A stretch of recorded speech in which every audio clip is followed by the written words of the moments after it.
à tous et bienvenue dans ce 3e numéro de l'émission Hip Optimiste, l'émission qui vous fait voir le hip-hop du bon côté. Et aujourd'hui, nous sommes avec les jumeaux Edouard et Maxence. Bonjour. Bonjour Polo. Alors, ça va les gars? Ça va. Super, c'est la 3e, donc on est en forme, ça va. Super. Alors, cette semaine, vous êtes allé à la rencontre de Vifo Mike, un rappeur de Caen, près de Tournai, qui était donc en concert à Antoine à l'occasion du WAP Hip Hop. Il est passé juste avant Swiftgad, si je ne m'abuse. C'est ça. Donc c'était un bon concert.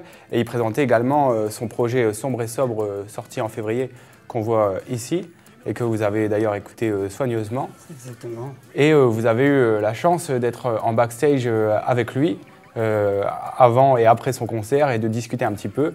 C'était une immersion. Je vous propose qu'on regarde tout de suite ça. Allez, c'est parti.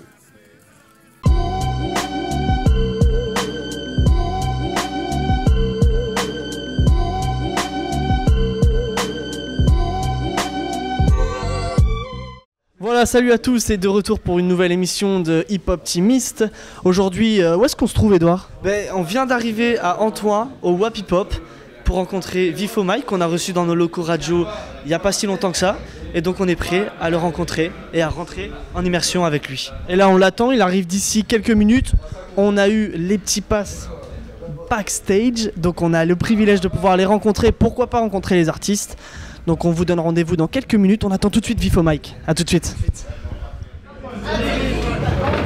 Ça va les gars, ouais, bienvenue, installez-vous. Hein. Ah ouais, merci. Alors là on est venu pour ton concert, c'est ça? Exactement. Un petit concert. Enfin mon concert, je pourrais pas en dire autant vu qu'on est quand même 5 à passer. Et bon, c'est vrai qu'après je suis à la maison dans le sens où ça a tourné et que je suis tournaisien d'origine, donc je suis un peu chez moi. Et voilà, ça fait super plaisir parce qu'il y a des proches et surtout pour la sortie de mon projet, Sombre et Sobre. Fais-le simplement, moi je le ferai humblement. Le monde se fout de tout et ton égo mal placé. Sombre et Sobre, 5 € dans le placement. Ça fait 10 ans qu'on est dans la plaza, on t'a pas encore remplacé. On va dire que c'est quand même plus sombre que sobre parce que c'est un peu, on est à la limite du glauque dans certains thèmes. Mais après, voilà, j'ai voulu faire les choses carrées, c'est-à-dire investir un studio, un mastering et un pressage en usine pour avoir l'objet qui est là. J'en suis assez fier. Après, je suis pas assez objectif pour juger moi-même de mon travail.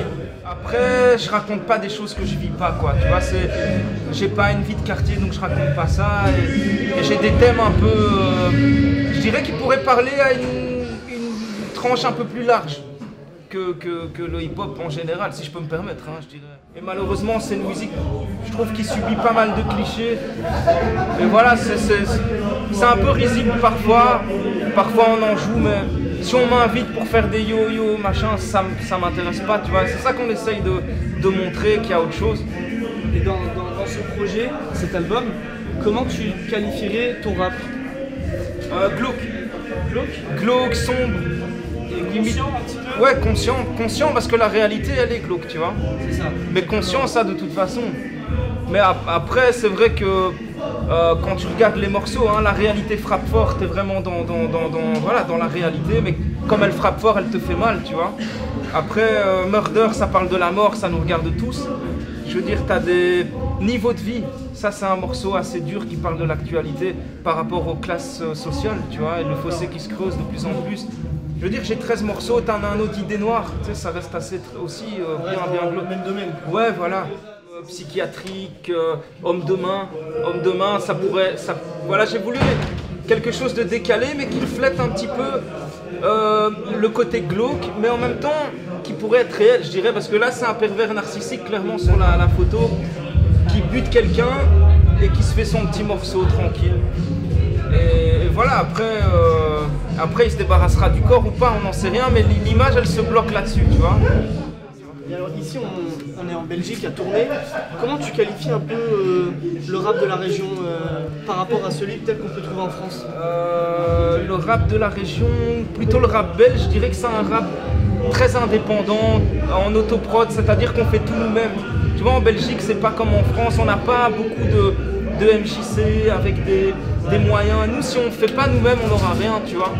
Il y a plein de types ici à Tournai, il y a vraiment une vague qui est en train de passer. On espère qu'elle ne sera pas juste passagère. Et c'est clair que tourner sur la carte du hip-hop, maintenant, on peut dire qu'on peut clairement la pointer, tu vois. Et ça fait super plaisir. Est-ce qu'il y a quel chanteur ou groupe qui t'a donné envie de faire de la musique? Beaucoup de rap belge. Convoque, par exemple, qui m'a inspiré. Est-ce qu'il y en a un qui t'a donné ce déclic justement de dire il faut que je m'y mette aussi? Ah ouais, à l'époque, Ahmed Koma de la Secret Connection, mais tu sais, ça, je te parle de ça, c'était, je crois, en 98, tu vois, 97, 98, avec le projet de Cut Killer Show 2, tu vois.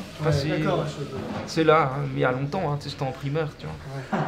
Et ça, depuis, tu t'es dit, il faut que j'attaque la scène aussi à mon tour, quoi. Depuis, au fait, ils avaient fait un morceau Loin des rêves, tu vois, Loin des rêves que l'on fait la nuit, on voudrait s'évader, mais c'est comme si nos pieds étaient pris, c'était ça qui m'avait vraiment... Parce que là, à ce moment-là, vraiment, je me suis rendu compte que le rap, ça pouvait être un vrai message, et que c'était pas juste...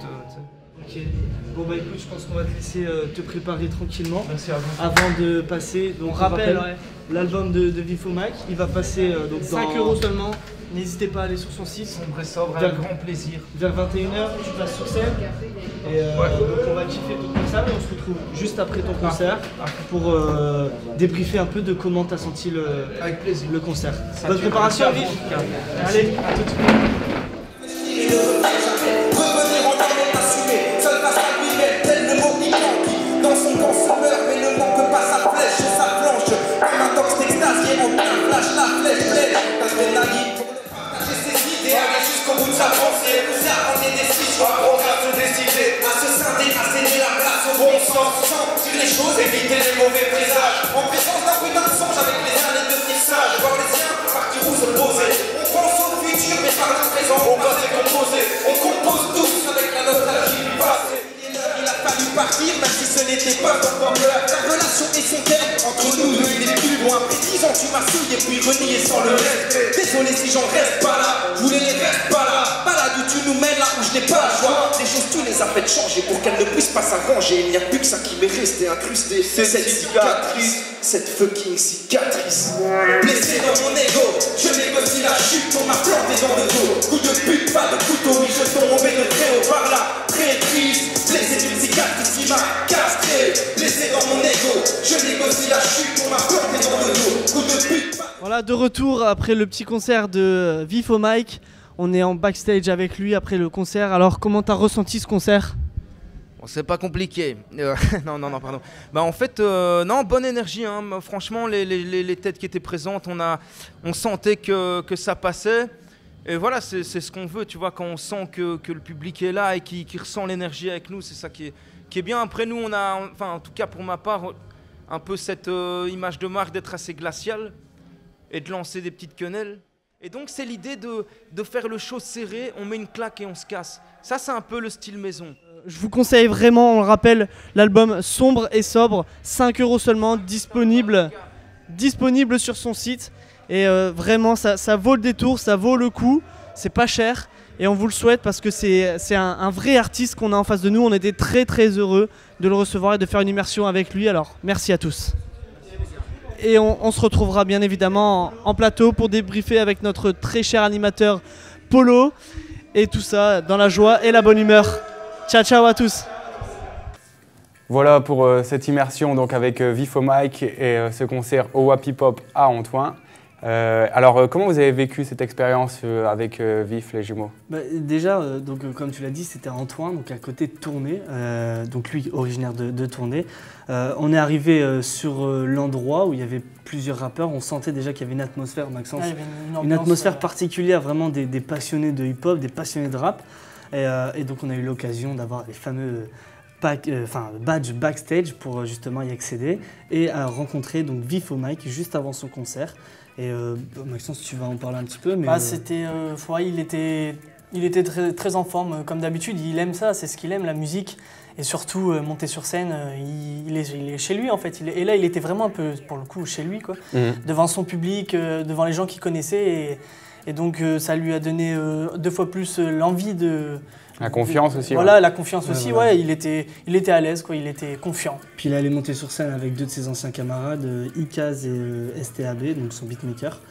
Donc voilà, il était confiant, entre de Bien bonnes mains, entouré. j'ai envie de dire. Donc, Et DJ Clash au platine et aussi. DJ Clash au platine lors de son show. Ouais. Joe au bac. Et Joe puis, aussi également, qui était en featuring qu'on avec a lui. vu, donc ouais, vous disiez Icaz. Icaz qu'on peut retrouver d'ailleurs dans son album, donc pour ceux qui souhaitent l'acheter, dans État des lieux, Icaz il fait un featuring avec lui. Donc, On retrouve également Paradox. Paradox, sur le titre également. Homme de main qui était là au concert. et que gros.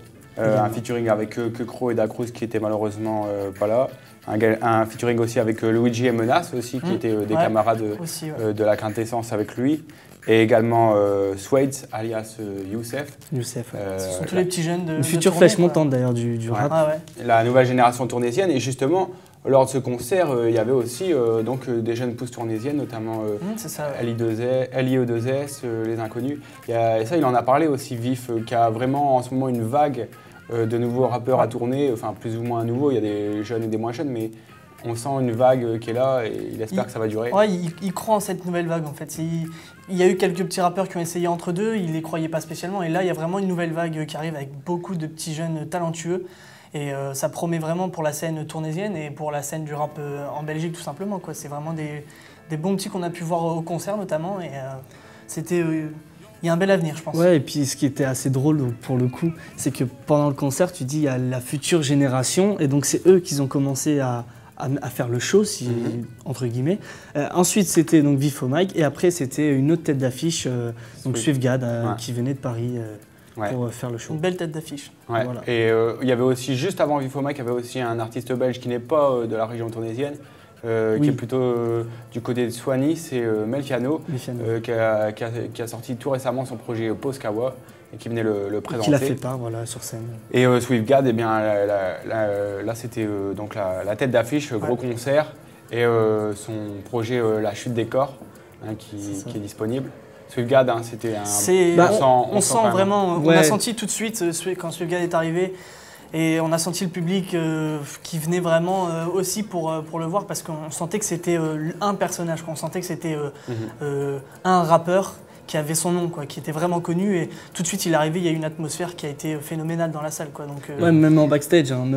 C'était sympa à voir. On le voit tout de suite, il arrive, voilà, on voit qu'il est connu, qu'il y a une certaine notoriété déjà. Voilà, en backstage, tu le vois, après, très accessible, mais... on voit que voilà, c'est quelqu'un de plus connu dans le métier, si je puis dire. Ouais, organisateur notamment du Narvalo City Show, qui est un festival qui a lieu en juillet du côté de Montreuil, qui est sa ville d'origine. Yes. C'est un très très beau concert où on retrouve beaucoup de têtes du rap indé. Ouais. Mais sinon, pour en revenir donc à Vif, alors vraiment quelqu'un donc un album comme il décrit assez glauque, assez glauque, et sombre et sobre, tout est dit dans le en fait son album Sombre et sobre. Ça a vraiment, nous on a eu l'occasion, la chance de l'écouter et on l'a désormais. Et c'est un album qui est assez négatif, on va dire. Il parle de points sensibles en fait auxquels les rappeurs ne parlent pas forcément. Et justement, ce qui est paradoxal, c'est qu'en dehors de ça, Vif au mic, c'est un garçon qui est pétillant de vie, qui a un humour fantastique. Qui rigole tout le temps. Ouais, il arrête en backstage, avant le concert, rigoler. Donc on pourrait se dire, bon, c'est un mec qui est un peu noir et tout. Pas du tout, c'est vraiment son univers musical. C'est son exutoire. Voilà, c'est ça. Voilà. Ouais. Et tu dis glauque, etc. De toute façon, on le voit derrière son album, au niveau des titres. Voilà, il y a Murder, il y a Idée Noire. Bon, c'est toutes des choses qui font penser à psychiatrique, cicatrice. C'est tout des choses qui font penser que voilà, c'est un album assez glauque. Mais il dit que lui, il ne peut pas faire autre chose en musique. Il ne se voit pas faire autre chose. C'est une bonne démarche aussi de se délester un peu de tout le noir pour être après dans la musique, pour après être dans la vie de tous les jours. C'est ça qui est impressionnant, c'est que en fait, c'est deux personnages, on sent qu'il rentre dans son univers musical, quoi. Après, il reste lui-même, il n'est pas non plus dans une posture, etc. C'est ça, mais pour lui, la vie est glauque, comme il le disait. La réalité est glauque. La réalité est glauque. Voilà, juste avant de passer en concert, 5 minutes avant, on parlait donc sur ça, donc on a vu dans l'immersion, et il nous disait que oui, la réalité est glauque, quoi. Donc c'est lui. C'est quelqu'un de passionné. Et on invite vraiment... Voilà, il est là depuis longtemps, il est là depuis très longtemps. Et on invite vraiment tous ceux qui nous écoutent et qui nous regardent à aller voir son projet disponible sur son site internet Vif au mic. C'est un projet qui est 5 € seulement. 5 €, ouais, c'est rien du tout. 13 titres, un gros travail de mastering, de mixage, etc. Enregistré dans des conditions de très bons beatmakers, on retrouve notamment Subotai, Stab, vous le disiez. Donc des beatmakers qui sont aussi originaires de cette région tournésienne de Quin, etc., qui le suivent depuis longtemps. Donc c'est vraiment une longue histoire qui se concrétise avec ce projet. Donc voilà, ça faisait très plaisir en tout cas de rendre hommage à un activiste de la scène tournaisienne depuis plus de 10 ans. Je dis 10 ans, mais c'est presque 15, je pense. C'est des personnes comme ça qu'il faut mettre en lumière parce que voilà, ils bossent dans l'ombre, clairement. Ils veulent pas forcément être à la lumière. Ils cherchent pas forcément la lumière. Mais justement, ils font un travail énorme et voilà, on le voit dans son album. Hein, c'est un travail de pro. Je pense que c'est le résultat de tout ce qu'il a pu donner. Et ce résultat, il est à l'image de ce qu'il est. C'est reflète sa musique. C'est abouti, c'est pro, et c'est agréable. Donc, Et alors, il disait également dans l'interview qu'il y avait une de ses principales références, c'était Coma, du groupe la Scred Connection. C'est ça. Donc c'est la rubrique habituelle désormais sur la carrière d'une légende du hip-hop, Coma. On regarde tout de suite ce memento.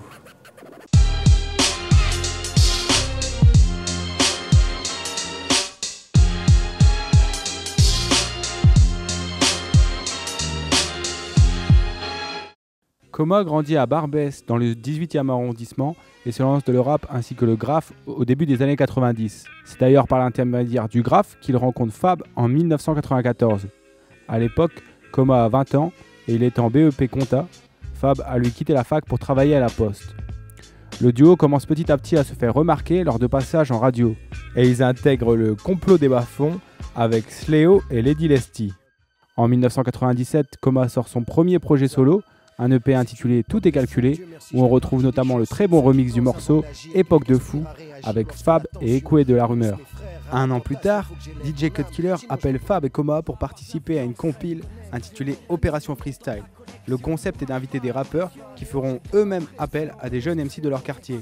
Le duo décide alors de convier Mokles et Haroun, leurs petits frères spirituels. Avec Morad qui les rejoindra un peu plus tard, ils forment alors le groupe qui deviendra mythique, la Scred Connection. En 1999, Coma enregistre son premier album solo, le désormais classique Le Réveil, sur lequel on retrouve la Scred, bien sûr, mais aussi les solides Rossé et Kondo de la Clica. L'un des titres les plus célèbres est certainement Loin des rêves, Fresque désenchantée, où le MC raconte la sensation d'emprisonnement que provoque la vie dans le quartier de Barbès. Coma assiste au quotidien à la spirale de la rue, le trafic, le crack, l'héros, qui emporteront plusieurs de ses frères. C'est pour cette raison que jamais le MC n'a voulu glorifier le banditisme. Le rap de Coma se veut ancré dans le réel. Il se voit comme un auteur, un journaliste qui raconte ce qu'il se passe dans les quartiers. En 2000, Coma et son groupe sortent la Scred Sélection 99-2000, un disque rempli de titres qui feront la renommée du groupe comme Parti de rien ou Bouteille de gaz. C'est aussi durant cette année que Fab décidera de mettre un terme à sa brillante carrière pour se consacrer à sa famille et à l'islam. Il quitte alors la France pour le Canada. Coma et la Scred Connection continuent néanmoins l'aventure avec l'album Du mal à se confier en 2001. Coma partage avec le groupe des titres qu'il avait à la base écrits en solo et qui feront un carton comme le tubesque On pense tous Monnaie Monnaie. Il lâchera tout de même un morceau en solo sur cet album intitulé Dernier recours. Scred Sélection Volume 2 sort en 2002, disque où le featuring avec Flint, vieux avant l'âge, fera date dans l'histoire du hip-hop. À partir de 2005, Coma se désintéresse quelque peu de la musique car les instrus qu'il reçoit des beatmakers aux sonorités dirty ou électro ne lui parlent pas vraiment. Il a la sensation que le rap pur et dur comme il l'a connu dans les années 90 n'attire plus les auditeurs. Coma a vu grandir la nouvelle génération de rappeurs qui sont sur le devant de la scène aujourd'hui. Dans une interview aux Arocs, il raconte l'épisode où Maître Gims et Black M sont passés chez lui pour lui faire écouter le rap alors qu'ils venaient de former la section d'assaut et qu'ils étaient encore au collège. Quelques années plus tard, il partagera d'ailleurs un morceau avec Maître Gims intitulé « Je dors les yeux ouverts ». Seth Gecko passera également chez Coma pour lui faire écouter sa première mixtape. Le renouveau du rap classique à la fin de la première décennie des années 2000 va redonner à Coma l'envie de reprendre le micro. Il se rend compte qu'il y a tout de même eu un passage de relais entre ceux qu'il écoutait il y a 10 ans et les petits frères d'aujourd'hui. À Paris, Coma rencontre des MC qui ont grandi avec ses sons, comme Nekfeu du groupe 1995, qui a toujours cité la Scred Connection comme une de ses principales influences. La Scred Connection revient en 2009 avec l'album Ni vu ni connu, qui fera plaisir à tout le public. Encore aujourd'hui, le groupe se déplace aux quatre coins de la France pour le défendre et va à leur rencontre de vrais passionnés lors de concerts, mais aussi d'ateliers d'écriture. En 2012, Coma est condamné avec des amis à 100 000 € d'amende pour avoir fait rentrer des artistes dans un immeuble vide de 1500 m² appartenant au ministère de la Défense dans le 7e arrondissement de Paris. La lutte contre la précarité a toujours été importante pour lui. Quand la rumeur défend un rap politique, Coma défend de son côté un rap social. Il prépare depuis maintenant plusieurs années un album solo. En 2014, il disait avoir une dizaine de morceaux en stock, mais annonçait aussi qu'il était à la fin de sa carrière de rappeur.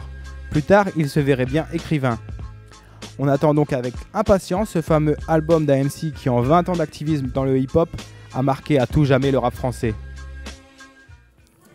Voilà, c'est la fin de l'émission Hip Optimiste. Merci les jumeaux d'avoir partagé ce moment avec nous. C'était avec plaisir. Et puis merci à tous les spectateurs de nous avoir suivis. C'était donc Hip Optimiste, l'émission qui voit le hip-hop du bon côté. On se retrouve la semaine prochaine. D'ici là, restez hip optimistes.